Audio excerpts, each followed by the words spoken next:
on va commencer. Merci à vous. Bienvenue aujourd'hui pour ce webinaire pro ventilation.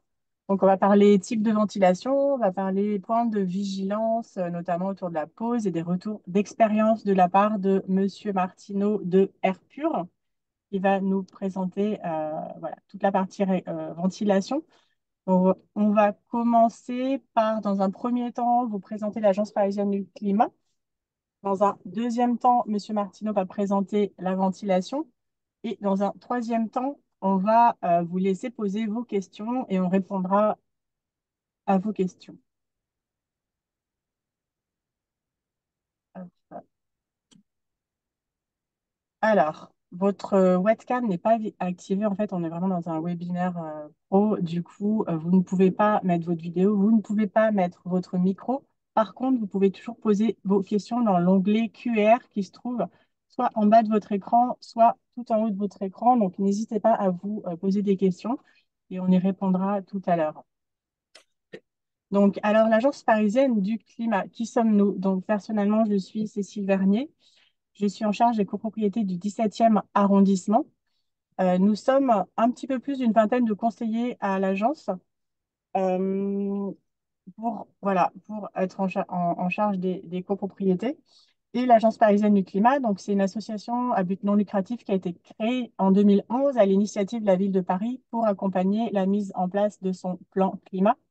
Donc, elle a vraiment pour objectif de promouvoir la mise en œuvre du plan climat de la ville de Paris et on est vraiment la porte d'entrée sur tout ce qui est rénovation énergétique, sur tout ce qui est adaptation au changement climatique. Et donc, on est également le guichet unique de la rénovation énergétique à Paris et on fait partie du réseau des espaces France Rénov'. Donc, la plateforme Coach CoPro, vous connaissez, j'imagine, cette plateforme. Donc, c'est vraiment une plateforme qui est déjà intéressante pour nous en tant que conseillers, qui est également très intéressante pour les copropriétaires. C'est vraiment le premier pas, le premier pas à faire pour les copropriétaires pour qu'ils puissent être accompagnés par l'Agence parisienne du climat.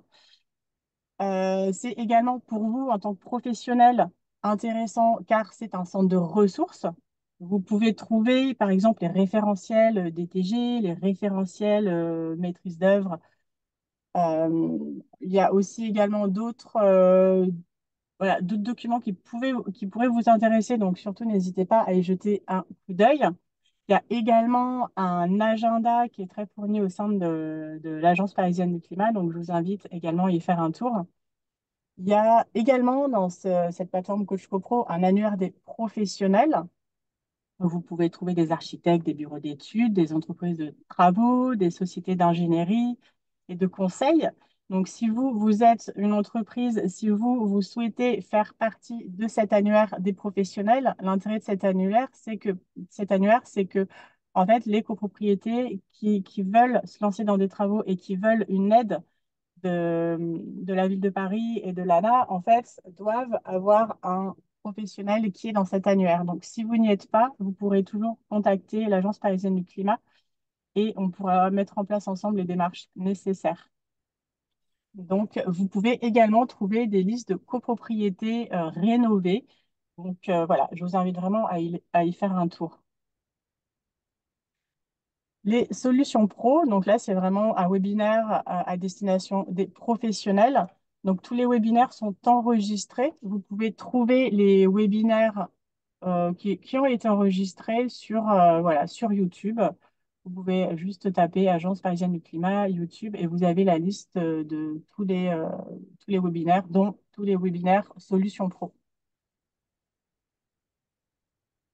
Et ce webinaire vous sera également envoyé à la fin de cette présentation. Donc, vous aurez les liens pour y accéder. Donc, alors, c'est le dernier webinaire pro de cette année. Il y aura les prochains à partir de janvier qui seront inscrits sur le site. Mais dès à présent, vous pouvez déjà réserver la date du 10 avril où voilà, on va pouvoir se retrouver pour le forum Habiter durable.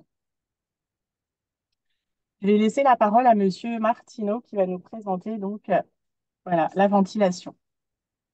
Alors bonjour, je me présente déjà. Donc moi je suis Alain Martineau, donc je suis le responsable d'Air Pur, qui est une entreprise qui va fêter ses 10 ans l'année prochaine, qui est qui est une filiale au sein du groupe Coulon, qui est un groupe qui est basé sur la rénovation énergétique. Donc Airpur est spécialisé en ventilation en copropriété, dans tout type de traitement d'air et de ventilation. Donc là, aujourd'hui, le thème, c'est d'essayer de parler un petit peu de l'installation et des différents modes de ventilation en copropriété, que ce soit en rénovation sur des systèmes déjà existants ou en création sur des anciens immeubles équipés de ventilation naturelle. Alors j'ai essayé en quelques lignes de représenter tout ça. Ça n'a pas été évident avec quelques exemples de réalisation beaucoup plus parlants, mais voilà, l'idée c'est d'avoir un échange sur ces points et de vous expliquer un petit peu comment on intervient en copropriété, qui est un milieu assez complexe, on va dire. Voilà. Vous me dites, Madame Vernier, si je continue ou pas, vous n'hésitez pas. Donc en fait, le premier point, on va détailler les systèmes de ventilation. Donc on a le système haute pression que l'on a détaillé sur le premier onglet, je dirais, du PowerPoint.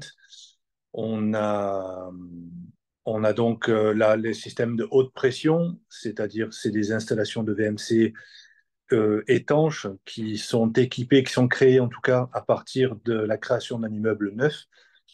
Et donc on les caractérise par deux types de systèmes. On a les caissons de ventilation que l'on voit généralement et le plus souvent en terrasse avec un gros bloc métallique pour le schématiser, mais je pense que les professionnels qui écoutent le savent, avec un réseau de gaines qui alimente les colonnes verticales qui distribuent elles-mêmes les logements.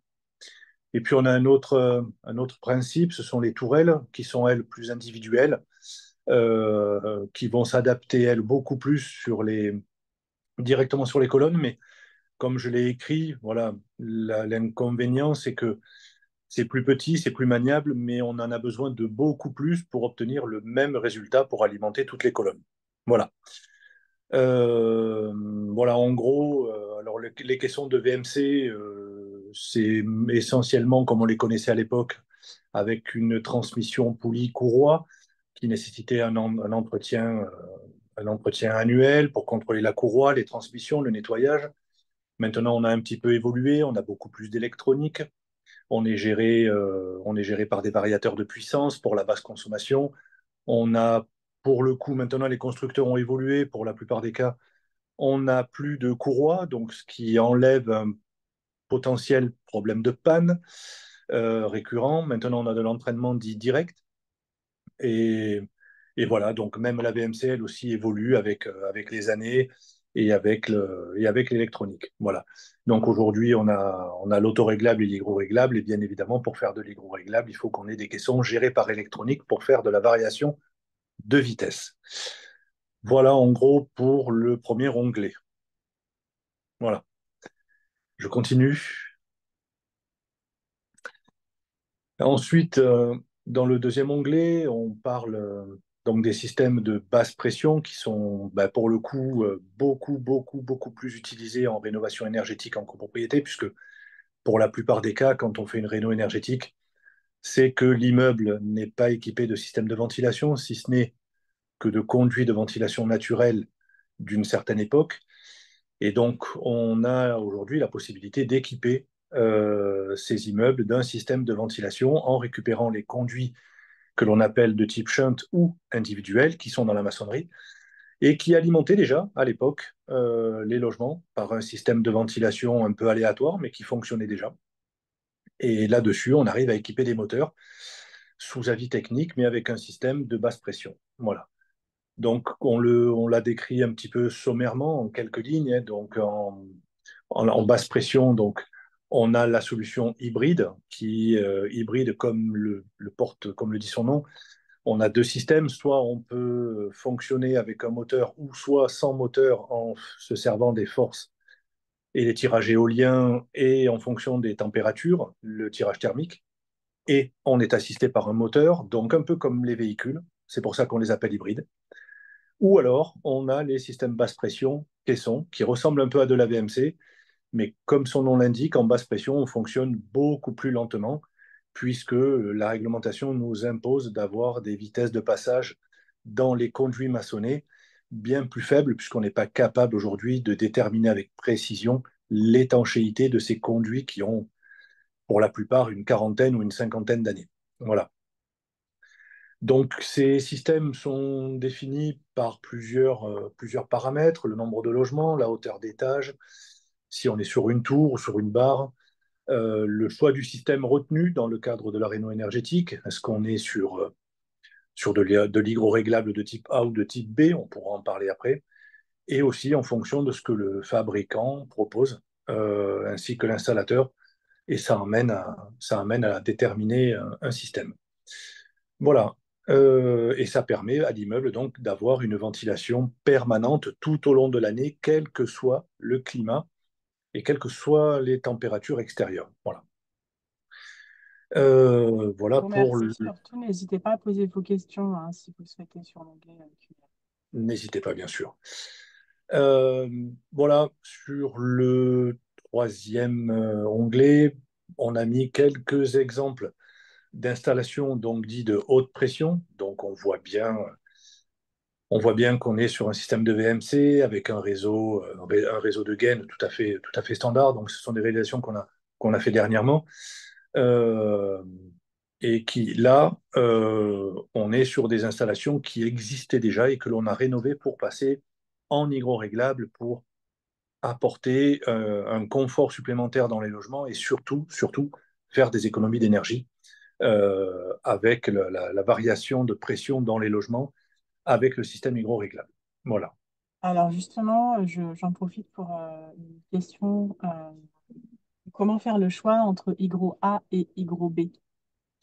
Alors en fait, le choix, il peut être déterminé par le bureau d'études qui est sur le projet ou en fait, nous, ce que l'on propose, l'hydro B, bien évidemment, s'il existe, c'est qu'il est plus performant puisqu'on a les entrées d'air qui sont sur les menuiseries qui sont elles aussi hydro-réglables. Mais comme tout système pointu et performant, ça nécessite un entretien. Nous, ce que l'on préconise, c'est qu'en copropriété, où il est déjà difficile de rentrer dans l'ensemble des logements dans le cadre des travaux, on sait très bien qu'il va être encore plus compliqué d'y rentrer dans le cadre d'une éventuelle maintenance. Donc on préconise, nous, de l'hygroA, qui est déjà performant, et où l'on sait que si on ne le rentre pas dans le logement pour le nettoyer, pour nettoyer les bouches, en tout cas, voilà, on n'aura pas de soucis majeurs sur les entrées d'air qui, elles, nécessitent vraiment un entretien pointilleux. Donc voilà, après, les avis divergent. Bien évidemment, ça ne reste que notre point de vue à nous, chez Airpure, mais c'est aussi un vécu qui fait qu'on a ce retour-là aujourd'hui, bien qu'on prêche la bonne parole hein, en disant qu'au moins tous les 3 ans ou tous les 5 ans, ce serait bien de rentrer dans les logements, de faire un nettoyage et un contrôle complet. Mais ça reste un sujet encore délicat en copropriété. Voilà. Alors que dans le logement social, c'est beaucoup plus facile d'y entrer puisque le bailleur impose que les portes s'ouvrent. Et là, c'est beaucoup plus facile d'entretenir et de contrôler. En copropriété, c'est délicat. Donc voilà, on préconise, nous, de l'hygroA. Voilà. Merci. Alors, juste avant de passer à la suite, il y a juste une question pour reprendre en fait les systèmes existants sur la basse pression Oui, qui, voilà, qui demande une petite réexplication. On me demande en fait que vous réexpliquiez le principe des deux systèmes existants pour la basse pression. d'accord. Alors, il y a deux systèmes. Dans la basse pression, il y a la basse pression hybride et la basse pression caisson. Hybride, pourquoi? Parce que ça reprend un petit peu ce que j'expliquais tout à l'heure sur la haute pression, c'est-à-dire en basse pression, on a soit une tourelle, soit un caisson. Le caisson, lui, basse pression, va fonctionner tout le temps, H24. La tourelle, elle, hybride, le système hybride est géré par des paramètres. Alors déjà, le système n'est pas étanche en hybride. C'est pour ça qu'il est aussi autorisé en basse pression gaz pour pouvoir extraire du monoxyde de carbone sous avis technique. Et ce système va être géré, le système hybride va être géré par des paramètres de vent et de température. C'est-à-dire qu'il y a un anémomètre et il y a une sonde de température qui mesure en permanence ces éléments-là. Et en fait, le moteur du système hybride va venir qu'en cas d'assistance de ces points-là. Bien évidemment, par une centrale de gestion électronique, on peut brider ces éléments et passer en fonctionnement 24/24, mais le système hybride permet en dessous de 7 degrés, par exemple, on considère que la différence de température fait que le tirage thermique, l'air chaud, suffit à obtenir des pressions minimum qui sont comprises entre 7 et 25 pascal, et que donc, si on obtient ces pressions sans moteur, ben donc le moteur s'arrête et donc il ne fonctionne pas et donc on fait des économies. Pareil, si jamais on a une vitesse de vent supérieure à un certain seuil, là les moteurs s'arrêtent et ne prennent le relais que quand il y en a besoin. Les, on a des vitesses de pointe, c'est-à-dire le matin, le midi et le soir, quand on a tous nos habitudes, les douches, les bains, les cuisines. Là, par contre, les paramètres de vent et de température sont switchés momentanément dans les horaires qui auront été prédéterminés. Et là, par contre, les ventilateurs fonctionnent en permanence sur le mode grande vitesse pour satisfaire la totalité des besoins des logements, notamment le soir, le soir ou le midi, quand il y a beaucoup de vapeur d'eau qui est dégagée dans les pièces humides et que donc les bouches sont ouvertes au maximum et on a donc le besoin d'un maximum de débit. Donc là, tous ces modes sont mis de côté et là, on fonctionne en tout ou rien. En dehors de ces horaires, alors ça peut être de 17 heures ou de 18 heures à 22 heures. En dehors de ces horaires, on reprend le fonctionnement normal. Si par exemple on est en plein hiver et qu'il fait 0 degré, le tirage thermique suffira pour obtenir des pressions de renouvellement d'air conformes et donc de mettre les moteurs à l'arrêt. Sur la solution caisson, par contre, on n'a pas ces modèles de pointe, on n'est pas géré par le vent ni par la température. Là, on fonctionne comme une VMC traditionnelle, sauf qu'on est en basse pression aussi. Mais là, on fonctionne H24. Voilà. Merci beaucoup, Je ne sais maître. pas si j'ai été clair. On va passer à la suite. On passe à la suite. Alors, je descends sur les quelques exemples d'installations basse pression. Donc, ça reprend l'explication que je viens de donner. Sur la partie de gauche, les trois premières photos, c'est écrit d'ailleurs, vous voyez, basse pression hybride. Donc, ce sont ces petites tourelles dont je parlais tout à l'heure, donc d'un fabricant relativement connu, hein, certains les reconnaîtront, c'est VTI, avec qui nous travaillons énormément. Donc là, vous voyez, ces tourelles-là sont posées et installées et reprennent chacun des conduits qui desservent les logements.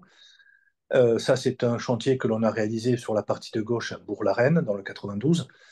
Et donc, vous voyez bien que rien n'est étanche, hein, et que les tourelles, là, fonctionnent. Enfin, c'est le mode de fonctionnement où on est associé au vent et à la température. Sur la photo que l'on voit juste à côté avec la grande barre avec tous les moteurs, ben là, c'est un des bâtiments que l'on a équipé aussi en basse pression hybride.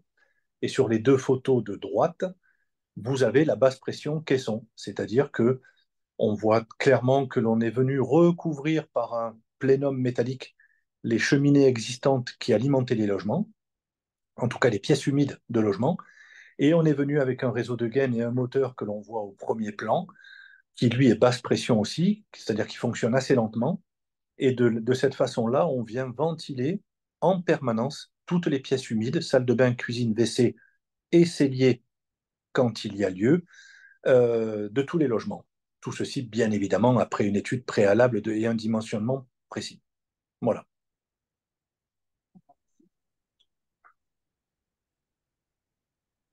Je continue. On avait évoqué quelques retours d'expérience de copropriétaires. Alors, en majorité, bien évidemment, il y a toujours une crainte au départ des copropriétaires, puisque c'est leur logement, et de se dire qu'est-ce que vous allez faire chez moi, qu'est-ce que vous allez abîmer, casser ou quoi ou qu'est-ce. Mais les retours, une fois que la VMC est en route, parce qu'on a beaucoup de gens aujourd'hui qui se plaignent de moisissures, d'odeurs, d'humidité. Donc effectivement, il y a une crainte au départ, mais après, il y a une réelle satisfaction sur la ventilation, sur le bien-être apporté et sur les économies réalisées. Donc en majorité, et c'est vrai que les retours sont quand même extrêmement positifs, on voit surtout quand il y a une famille avec des enfants que la meilleure qualité, enfin l'air est bien meilleur la qualité de l'air, pardon, je vais y arriver, est bien meilleure dans les logements. Le logement est plus sain, le taux d'humidité redescend, bien évidemment, donc on évite tout ce qui est moisissure, excès de buée sur les vitres et ainsi de suite, mais on ne descend pas à des taux d'humidité extrêmement bas, parce que c'est pas bon non plus. Euh, et puis, quand on est en système hydro-réglable, on a une meilleure gestion du chauffage et des calories, puisqu'on sait que par définition, l'objectif numéro un d'une VMC, c'est d'extraire l'air vicié pour apporter de l'air neuf. Donc, par définition, c'est assez énergivore. Mais avec le système hydro-réglable, on arrive à pallier quand même à certaines surconsommations et à mieux gérer la partie chauffage en hiver. Voilà, donc des économies. Donc, c'est vrai que de notre côté, au niveau de l'Agence parisienne du climat, on a beaucoup de personnes, de copropriétaires qui se posent des questions et qui ont peur, effectivement, de savoir, effectivement, comme vous disiez, de se sentir un petit peu envahi ou de se poser des questions sur la place que ça va prendre, etc. Et c'est vrai que là, on voit que la majorité des retours sont positifs. Donc, quand on arrive à dépasser en fait cette première peur ou cette première, voilà, où on va plutôt se mettre en retrait, et voilà, exposer beaucoup de questions, ben, finalement, les gens sont contents du résultat. Donc,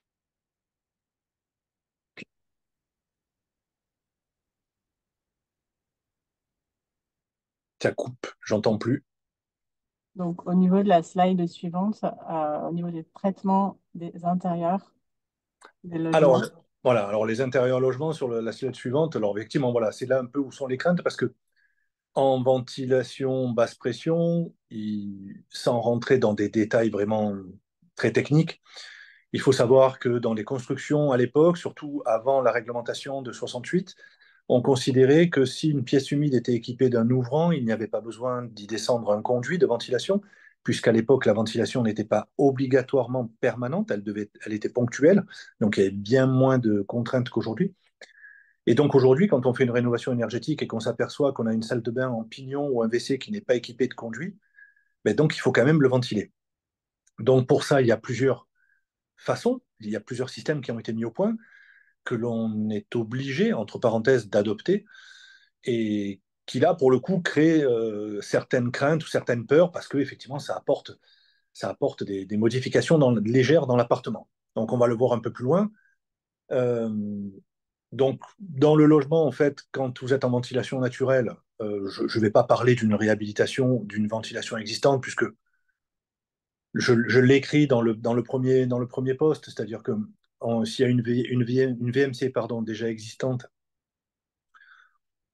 qui date des années 70-80 et que l'on rénove, bon, on dépose, on repose, on nettoie, il n'y a pas de contrainte autre que ça. Par contre, quand on est en basse pression, donc on se doit justement de déposer les grilles de ventilation haute et basse qui sont dans la maçonnerie, donc c'est déjà pas le même travail. On doit adapter sur ces réservations-là, on doit alors nettoyer les conduits de ventilation dans la maçonnerie. Il y a des techniques pour ça, donc on fait les ramonages de ce que l'on appelle les conduits communs depuis les terrasses, mais les rameaux, quand on est sur des conduits shunt, on les nettoie depuis le logement, parce qu'on ne peut pas les nettoyer d'une autre façon. Et puis du coup, voilà, on doit adapter les bouches hydro-réglables sur cette maçonnerie. Alors les fabricants ont bien travaillé là-dessus, hein. Donc on peut les adapter sans trop de problèmes, mais il faut intégrer ça dans je dirais, le paysage du logement. Les ventilations basses qui sont dans les logements n'ont plus lieu d'être, puisque l'on va installer dans les pièces sèches des entrées d'air sur les menuiseries, comme le veut la réglementation aujourd'hui. On va devoir détalonner les portes pour avoir un passage d'air et une ventilation qui fonctionne, porte ouverte ou porte fermée, enfin, en tout cas porte fermée. Ça, c'était pas obligatoire aussi à l'époque. Donc ça fait quelques modifications pour les gens. Et puis surtout, il y a ce fameux problème d'aller équiper une pièce humide qui n'est pas équipée de conduit. Donc là, il y a, il y a deux solutions. Il y a soit ce qu'on appelle le soffit, qui est un conduit, qui est un coffrage, un petit coffrage de 15 centimètres sur 15 centimètres que l'on fait passer en partie haute au plafond pour aller d'une pièce humide équipée d'un conduit vers la pièce qui n'en a pas.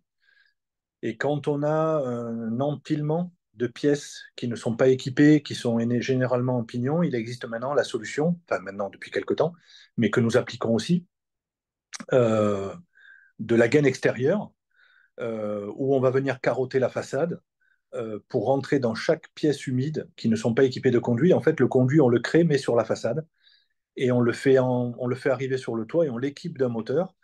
Et c'est comme ça que l'on ventile toutes les salles de bain, par exemple, d'un pignon, quel que soit l'étage. Ça peut être de 2, 3 ou 10 étages. Et c'est comme ça qu'on ventile ces salles de bain, puisque, en fait, dans une réno énergétique, on doit faire en sorte que toutes les pièces humides soient ventilées. Sachant que l'air humide, enfin, l'air extrait se fait par les pièces humides et l'apport d'air neuf se fait par les pièces sèches, c'est-à-dire salon et chambre.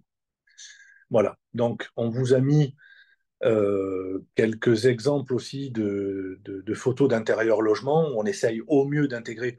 Mais c'est vrai qu'une fois que c'est expliqué, enfin en tout cas, les soffites que l'on installe ne suscitent pas, en règle générale, alors là pour le coup, je ne vais pas m'avancer, je ne vais pas dire à 100%, mais il y a toujours des gens qui n'en veulent pas, qui trouvent ça trop imposant ou trop intrusif. Mais c'est vrai qu'en règle générale, si on privilégie l'installation, enfin la qualité de l'air, les gens acceptent la pose du soffit si c'est juste d'une pièce à l'autre. Voilà. Donc sur le slide suivant, vous avez quelques exemples. Euh, donc vous avez l'installation sur la première photo du haut, c'est l'installation donc ce qu'on appelle du soffit, qui est un coffrage en PVC blanc qui fait 15 cm par 15 cm. Donc là où on a dû l'installer même en angle de mur avec la bouche pour pouvoir extraire une salle de bain. Vous avez en dessous, bon, deux installations, enfin deux types d'installations d'entrée d'air. Une où on a créé la mortaise directement sur la fenêtre, et réglementairement, bien sûr, et l'autre, vous avez un autre cas de figure sur le coffre de volet roulant, où on a installé aussi l'entrée d'air.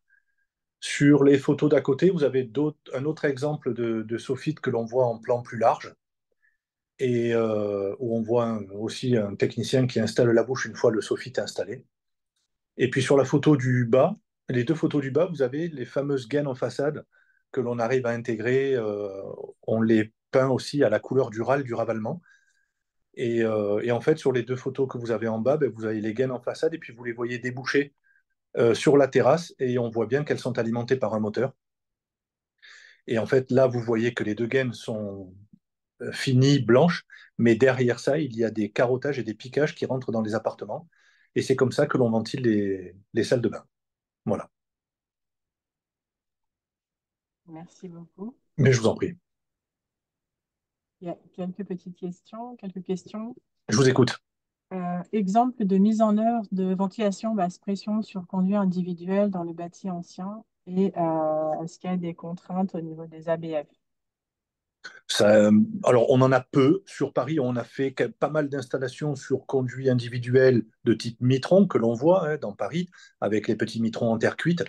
Donc, pas de sujet particulier. Là, j'ai pas de photos sous la main, mais on va étudier, pareil, dans un calcul de dimensionnement, on va couper ces fameux Mitrons en terre cuite pour se retrouver directement sur la souche béton de la cheminée.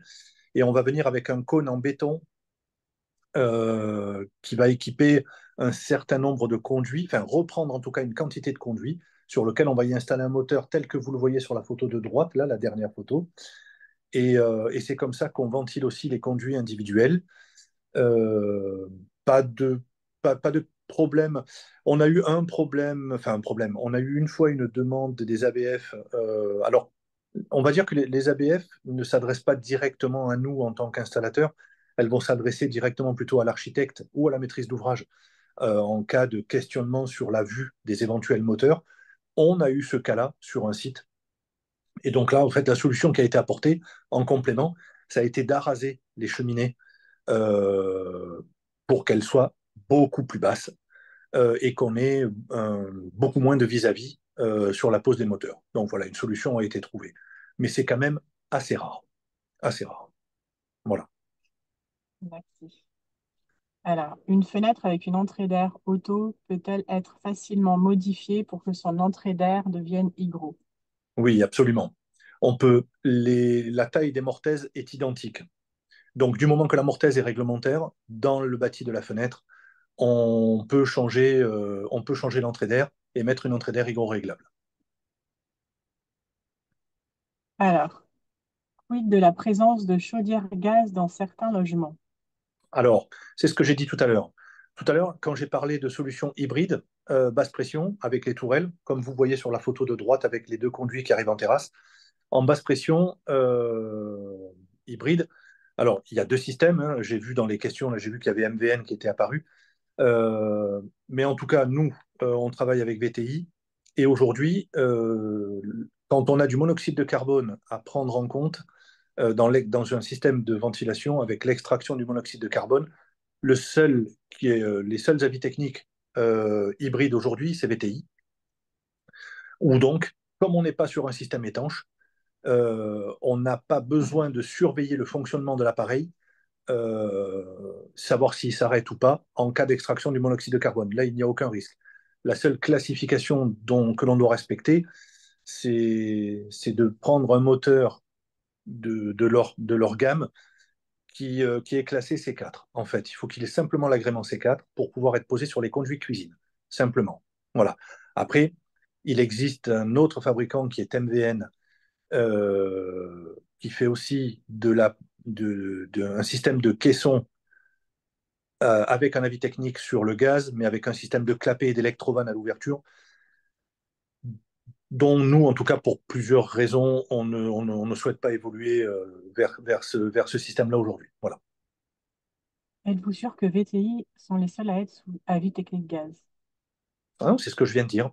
Il n'y a pas que VTI qui est sous avis Ok. technique gaz, il y a MVN aussi, mais en tout cas sur un système hybride, j'ai bien dit sur un système hybride de tourelles qui fonctionne avec ou sans assistance, oui, il n'y a que VTI.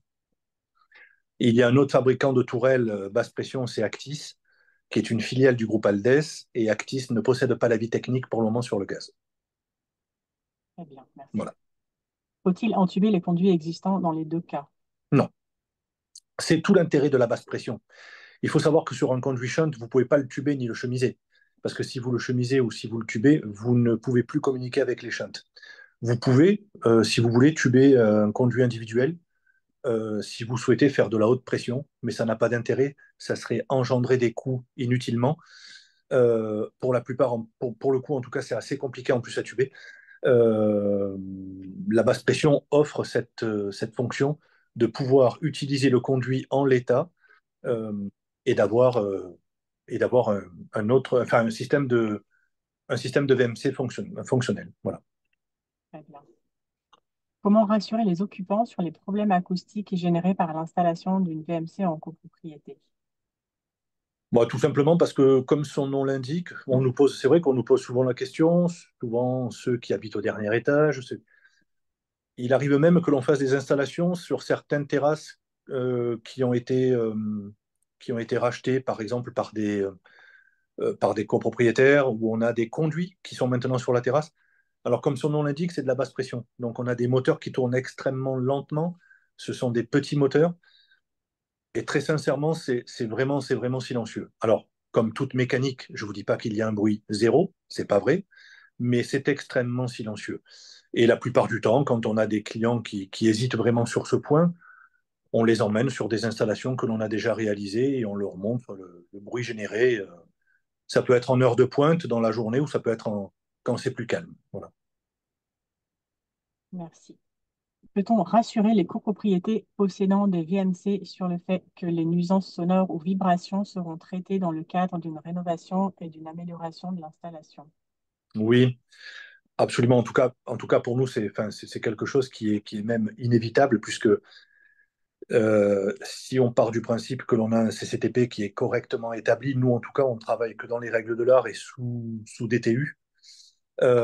Et quand on respecte le DTU 68.3 de la ventilation, bien évidemment, il y a des règles à respecter sur la pose d'un appareil, c'est-à-dire qu'il doit être posé sur un matériel résilient, anti-vibratile, que tous les colliers qui vont maintenir le réseau de gaine soient aussi sous matériaux anti-résilients, enfin anti-vibratiles. Enfin voilà, il y a des descriptions, il y a des points précis, on ne pose pas ça au hasard.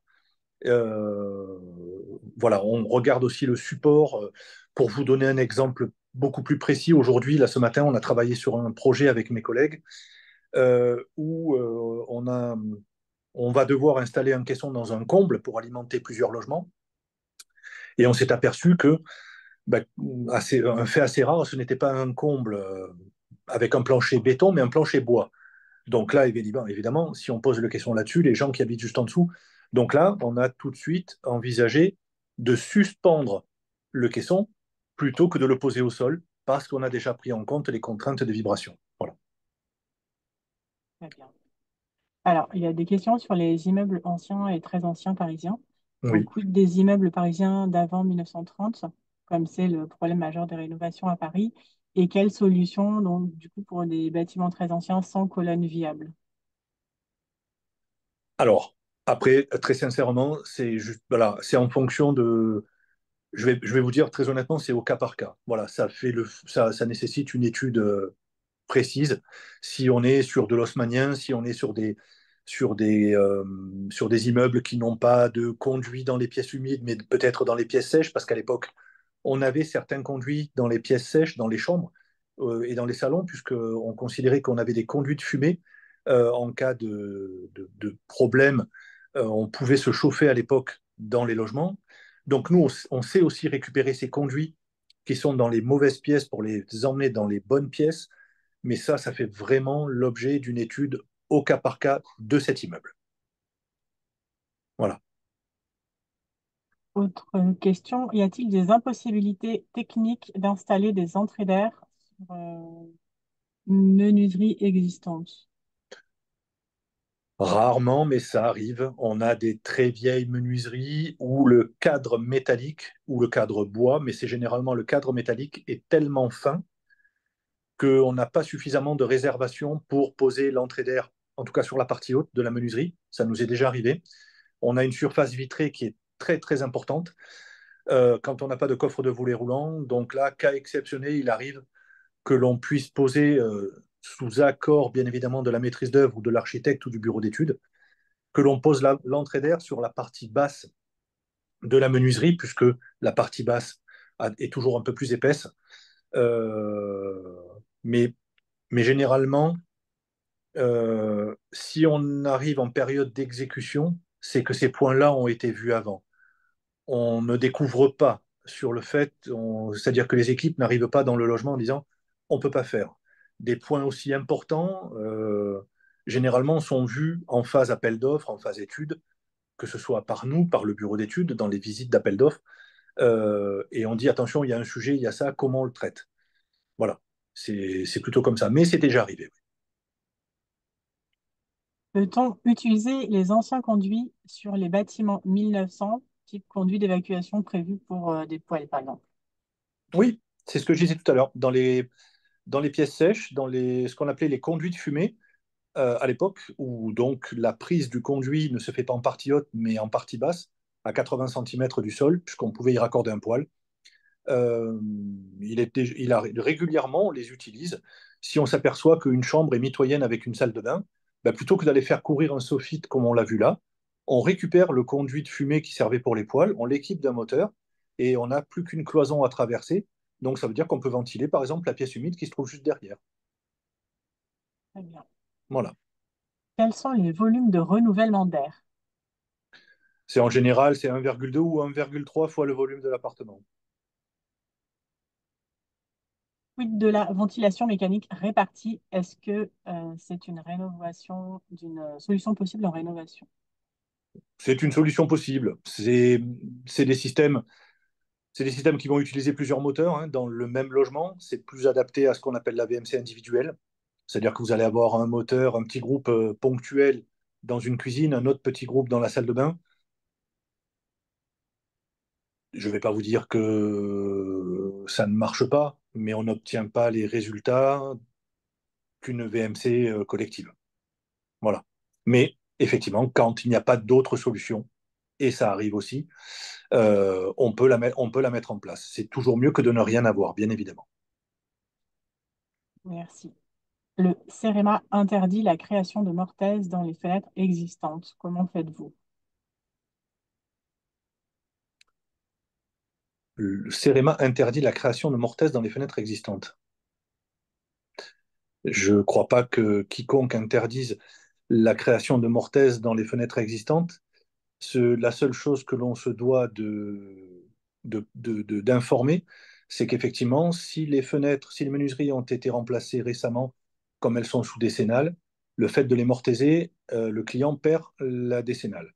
Donc, soit effectivement, il refuse la mortaise et, et il la fait faire par son fabricant pour continuer la garantie décennale, ou alors il accepte qu'on le fasse, mais enfin, aujourd'hui, il n'y a pas un CCTP ni un cahier des charges, que ce soit parmi les bureaux d'études les plus réputés ou les architectes, qui nous interdisent de créer des mortaises dans des fenêtres.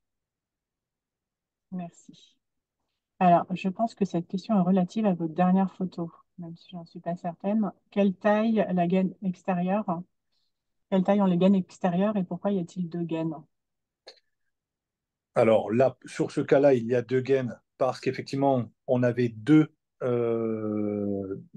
empilements de pièces humides à prendre, puisque là, on n'avait pas que les salles de bain qui étaient non pourvues de conduits, mais il y avait aussi les WC qui étaient à côté, et que ça a été déterminé comme ça par le bureau d'études, par le cahier des charges. La taille, après, elle est déterminée dans la phase étude en fonction du nombre, enfin, en fonction du débit que l'on a à extraire, donc du nombre de pièces humides à ventiler. Euh, et donc, la taille est déterminée par le cahier des charges. Voilà. Est-ce que les grilles d'entrée d'air sont installées dans les chambres également? Oui, la chambre est une pièce sèche. Donc, toutes les entrées d'air sont installées dans les salons, les chambres, et c'est pour ça que on détalonne les portes de manière à ce que l'air neuf puisse être admis et circuler et être extrait par les pièces humides, même avec toutes les portes fermées. Peut-on mettre des VMC individuels avec sortie en façade sur chaque pièce humide? Oui, oui, rien ne vous y oppose, à moins que dans une copropriété, le règlement de copropriété vous interdise de carreauter la façade.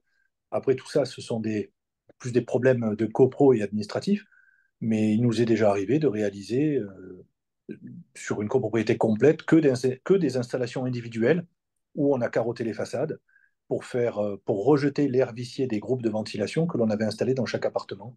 Rien ne vous l'interdit, oui. Et peut-on du coup noyer les gaines extérieures dans une ITE? Oui, alors j'ai pas de. J'ai pas. Enfin, j'ai hésité. C'est pas que j'ai hésité, mais j'ai mis celle-là. On a beaucoup de photos d'installations de gaines, on en fait beaucoup. Et oui, on arrive aussi, on a réussi à intégrer, quand la section de gaines nous le permet, quand les réservations et l'encombrement, s'il n'y a pas de fenêtre, nous le permet, on arrive à intégrer les gaines dans l'ITE, à les noyer, et donc on ne les voit plus. Et ça, c'est plutôt pas mal. Très bien, merci. Alors, pour le moment, je n'ai pas d'autres questions. Ah, si. Pouvons-nous avoir des informations supplémentaires sur la VMC gaz?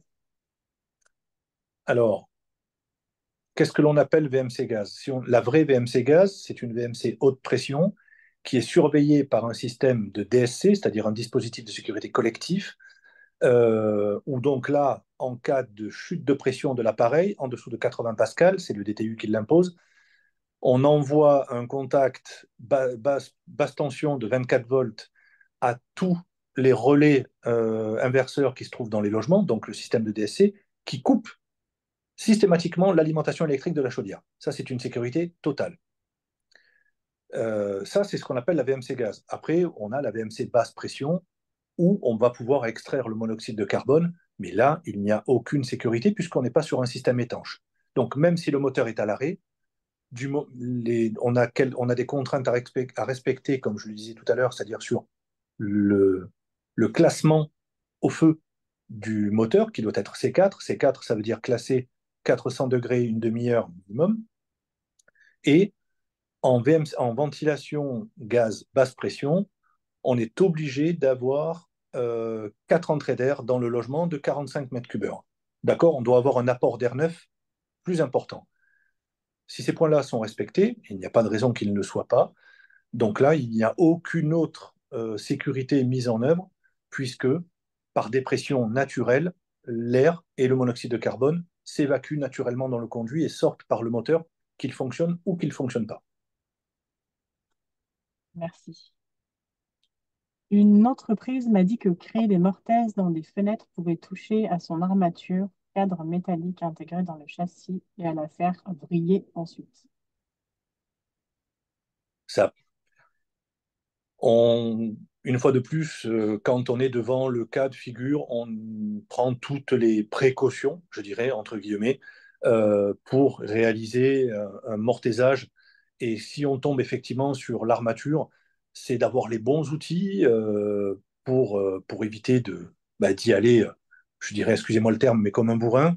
Donc, quand on est sur un cas comme ça, on prend le temps qu'il faut, même s'il faut je vous dirais 2 heures pour faire une mortaise de 2 fois 172 mm par 12, on le fait, mais effectivement, nous, quand on repart, la fenêtre ferme, elle ne frotte pas, elle ne grince pas.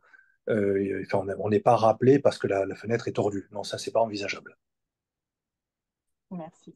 Alors, la VMC gaz, ouais, la VMC gaz basse pression fait-elle aussi office de ventilation classique dans une cuisine? Absolument. Absolument. Alors en fait, donc quand on fait de ce qu'on appelle, alors je vais reprendre le terme exact, hein, c'est le principe du ventile-éco-gaz. Euh, donc, lorsqu'on équipe un conduit, un empilement de cuisine équipé de chaudière avec un moteur, il n'y a pas de bouche dans la cuisine. C'est ce que l'on appelle le coupe-tirage de la chaudière qui fait office de ventilation dans la cuisine. Donc, en même temps que l'on aspire le monoxyde, on vient aussi aspirer l'air de la cuisine qui vient se mélanger au monoxyde de carbone et on renouvelle l'air de la cuisine de cette façon-là. Alors, une autre question en lien avec celle-ci. Est-il possible d'installer une VMC individuelle en cas de présence de gaz puisque la VMC individuelle n'est pas basse pression?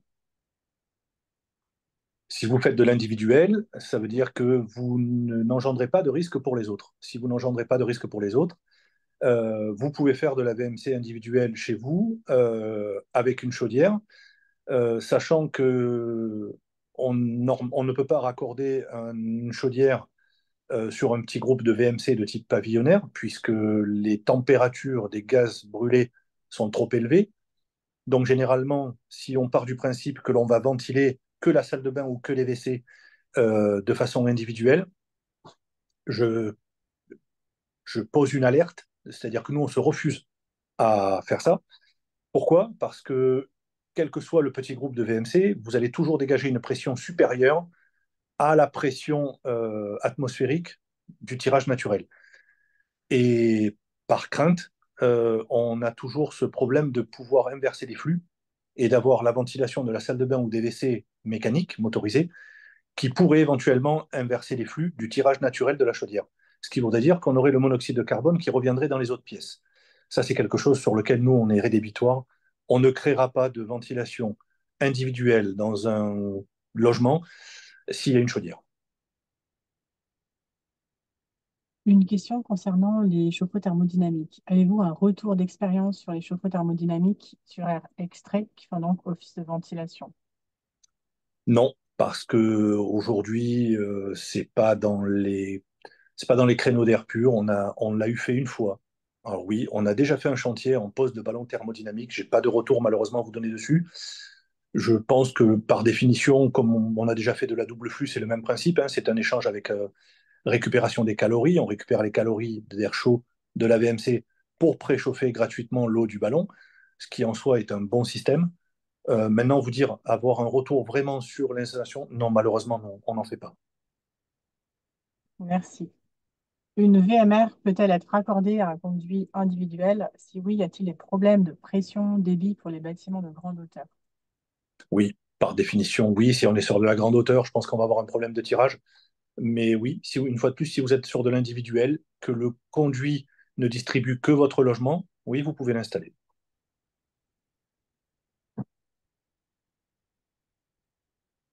Merci. Dans un projet de rénovation immeuble parisien haussmannien avec pose ITE, chauffage individuel différent dans les logements électriques gaz, il existerait des conduits de ventilation. Quel type de ventilation recommandez-vous? S'il existe des conduits de ventilation, on ne peut pas vous préconiser autre chose que de la ventilation basse pression, puisque vous devez rester sous l'avis technique. Vous ne pouvez pas faire de ventilation haute pression dans un conduit de ventilation, qu'il soit individuel, shunt ou de type Alsace. À partir du moment où c'est du conduit naturel maçonné, vous ne pouvez pas faire de haute pression. Donc là, si en plus si c'est de l'autre manière, oui, vous allez être obligé de faire de la basse pression. Oui. Près d'une copropriété où certaines hottes de cuisine sont reliées au conduit collectif de ventilation. Est-ce un problème? Et si oui, quelle solution préconiser? Facile ou complexe? Deux types, deux cas de figure. Soit vous avez une installation de ventilation ou dans les cuisines, vous avez les deux conduits qui passent. C'est-à-dire le conduit de ventilation, ce qu'on en appelle vraiment le conduit de ventilation, et à côté le conduit de fumée. Le conduit de ventilation se décrit par une entrée d'air haute rectangulaire. Le conduit de fumée, lui, est toujours signalé par une prise haute circulaire. Donc on fait vite la différence. Il existe des copropriétés, enfin des immeubles équipés de ces deux conduits. Du moment qu'on les a, nous, on va pouvoir récupérer que le conduit de ventilation et y insérer un moteur en toiture et mettre les bouches de ventilation qui s'imposent et faire fonctionner ce système. Et vous pourrez raccorder la hotte sur le conduit de fumée. Si par contre, il n'y a qu'un seul conduit de ventilation et qu'on doit le récupérer pour créer de la ventilation, alors là, une note explicative sera fournie avant, comme quoi les hôtes devront être déraccordées et vous devrez passer, malheureusement, sur une hotte à recyclage et pas à évacuation. Je vous remercie. J'en prie. Avez-vous de nouvelles questions? Des questions complémentaires? J'espère que j'ai répondu à toutes vos questions. J'ai l'impression que oui.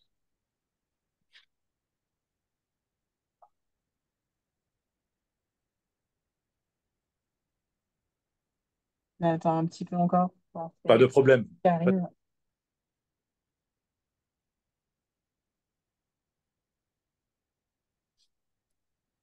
Comment procédez-vous aux mesures de débit?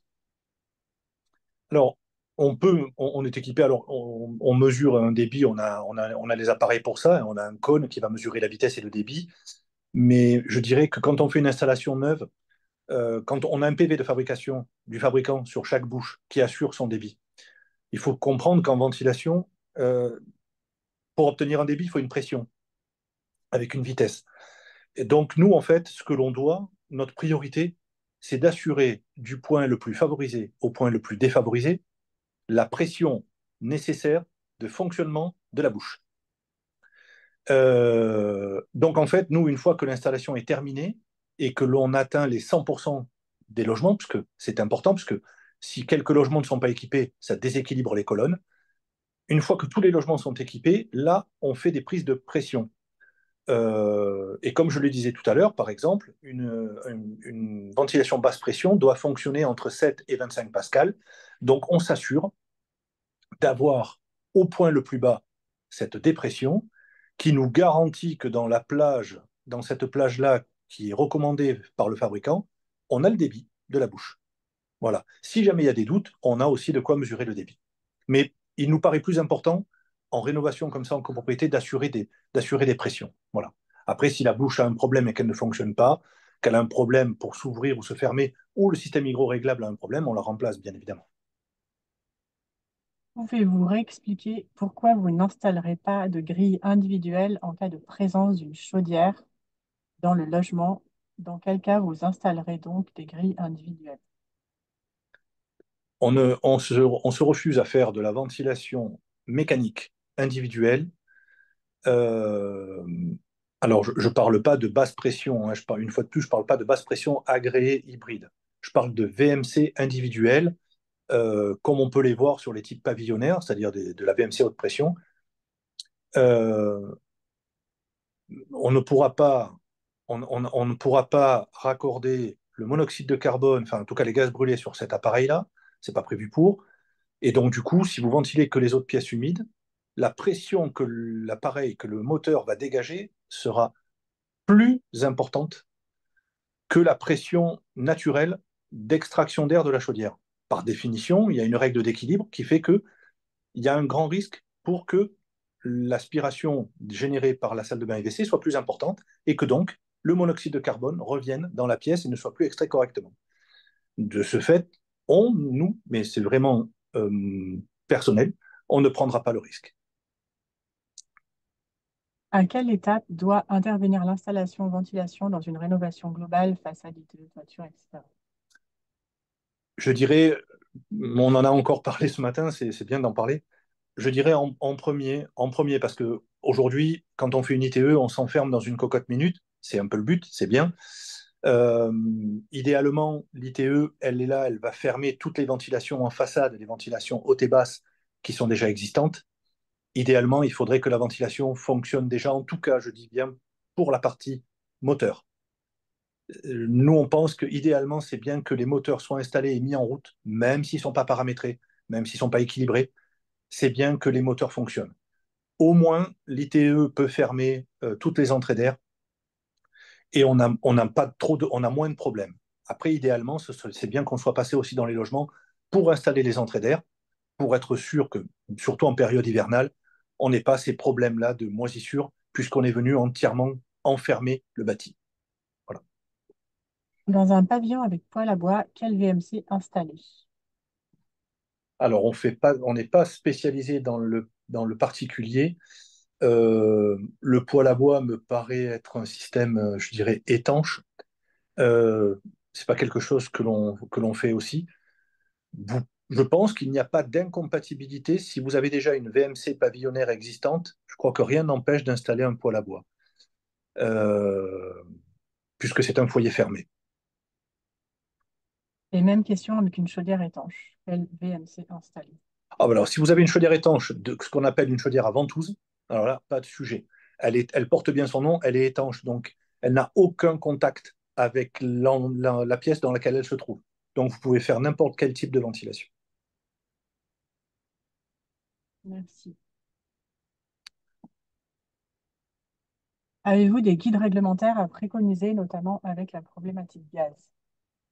Bah oui, vous pouvez consulter le DTU 68.3, vous pouvez consulter surtout l'arrêté du 24 mars 82, qui est relayé par l'arrêté du 31 janvier 86, qui vous expliqueront toutes les contraintes et toutes les techniques liées à la ventilation en VMC gaz. La distance des 40 centimètres de rejet d'air avec un ouvrant est-elle impérative et comment la mesure-t-on pour le cas de VMC individuel avec rejet en façade? Bah, vous la mesurez il faut être à partir de n'importe quel ouvrant et au point le plus proche de l'ouvrant, c'est-à-dire que ce soit dans sa diagonale, à un des angles ou n'importe où, il faut être à 40 centimètres. Comme pour le rejet d'une chaudière à ventouse. On voit des conduits de chaudière à ventouse qui sont rejetés en façade, il faut ressortir à 40 centimètres. Quelle que soit la distance, il faut qu'il y ait 40 centimètres minimum. Y a-t-il des différences au niveau du caisson entre la ventilation de type hygro A, hygro B ou autoréglable? Non, aucune.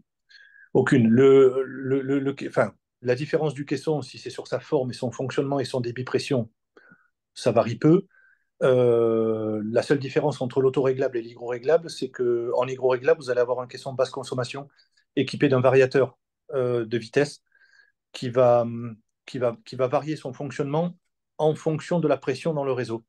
Je m'explique. C'est-à-dire que quand on est aux heures de pointe, comme j'expliquais tout à l'heure, on va prendre le soir, où on a tous les mêmes habitudes, hein, je pense, les bains des enfants, la cuisine et ainsi de suite, c'est-à-dire un maximum de vapeur d'eau dans le logement. Donc, vous êtes équipé en hygro-réglable, donc toutes les bouches vont s'ouvrir pour pallier aux besoins. Donc, qu'est-ce qui se passe? C'est que si toutes les bouches s'ouvrent dans le conduit, la pression chute. Donc là, le ventilateur dit intelligent pour l'hygro-réglable, qui est équipé d'un pressostat en temps réel, va capter cette différence de pression et va augmenter sa vitesse de fonctionnement pour combler le manque et pour assurer la même pression. 22h, 22h30, tout le monde est au lit, il n'y a plus de taux d'humidité dans les logements, les bouches se referment, c'est l'inverse qui se produit, la pression augmente dans le réseau, beaucoup trop, par rapport au fonctionnement de l'appareil. Donc là, il capte la température, il capte la pression, et là, il ralentit son fonctionnement pour assurer que les besoins qu'on lui aura calés, les consignes qu'on lui aura calées à la mise en service. Voilà, donc ça, en autoréglable, ça ne se fait pas. En autoréglable, on a une courbe plate, on fonctionne à une pression donnée. En hygroréglable, on varie. Voilà. Quelles sont les responsabilités entre l'installateur et le fabricant? J'ai un cas où il est très compliqué de faire revenir l'installateur 3 ans après la livraison, la mise en service et la conformité a été faite par le fabricant. Et les deux se renvoient à la balle. Le fabricant indique en plus que la mise en conformité a été faite par un sous-traitant qui n'existe plus. C'est assez simple. C'est toujours compliqué quand il y a de la mauvaise foi, je dirais, des deux côtés, mais la garantie du fabricant sur les matériels de ventilation, sur les moteurs, elle est de 2 ans. Donc à partir de là, moi, ce que je préconise, et c'est ce que l'on fait nous, on préconise déjà la mise en place d'un contrat d'entretien, c'est important, parce que la garantie des pièces n'a rien à voir avec l'encrassement, donc il faut entretenir l'appareil. On fait systématiquement des mises en service, mais passé ces 2 ans, s'il y a une pièce qui est cassée sur l'appareil, soit vous avez souscrit un contrat de type P2 qui ne va prendre en compte que la main-d'œuvre et le déplacement, ou des fois même pas ça, et là donc les pièces sont soumises à devis. Ou alors il existe encore des contrats de type P3 qui garantissent tout au long de la durée du contrat le remplacement des pièces, mais bon ça c'est encore un autre type de contrat discutable. De débat. Passer les 2 ans, malheureusement, si ça tombe en panne, c'est soumis à devis. Euh, Si jamais il est clairement expliqué que les pannes sont, sont causées par un défaut de pose, et que chacun botte en touche, je dirais, ben alors à ce moment-là, il faut faire expertiser l'installation. Voilà. Quelles sont les responsabilités entre l'installateur et le fabricant? Non, pardon, excusez-moi. Que recommandez-vous lorsque nous rencontrons des manchettes défectueuses, particulièrement lorsqu'elles sont encastrées, pardon, Des manchettes, c'est-à-dire. c'est-à-dire. Alors, on a des manchettes encastrées. Je pense des manchettes. Les manchettes encastrées, ça peut être des manchettes, ce qu'on appelle les manchettes à épaulement, qui sont scellées dans le mur pour recevoir les bouches à la construction. Ben, si jamais ça pose un problème de diamètre, on le prend en compte. C'est-à-dire que, comme je disais tout à l'heure, dans la phase étude, si on s'aperçoit de ce phénomène, on va en tout cas nous prévoir dans notre offre de passer un peu plus de temps dans le logement et on va faire en sorte proprement de faire sauter cette manchette à épaulement pour pouvoir y en insérer une autre qui va pouvoir recevoir la nouvelle bouche. Merci, Et c'était bien. C'était bien ça. Ouais. Voilà. Donc, pour le moment, il n'y a plus de questions. Donc, si vous n'avez plus de questions, on va s'arrêter là. Merci beaucoup, Monsieur Martineau. Je vous en Merci prie, pour- merci à vous. Merci beaucoup. Merci.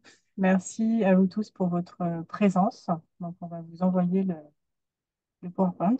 Et n'hésitez pas donc à venir également au prochain webinaire pro. À Merci très bientôt. beaucoup. Bonne Bonne journée. Au journée à revoir tout vous. le monde. Au Au revoir. revoir.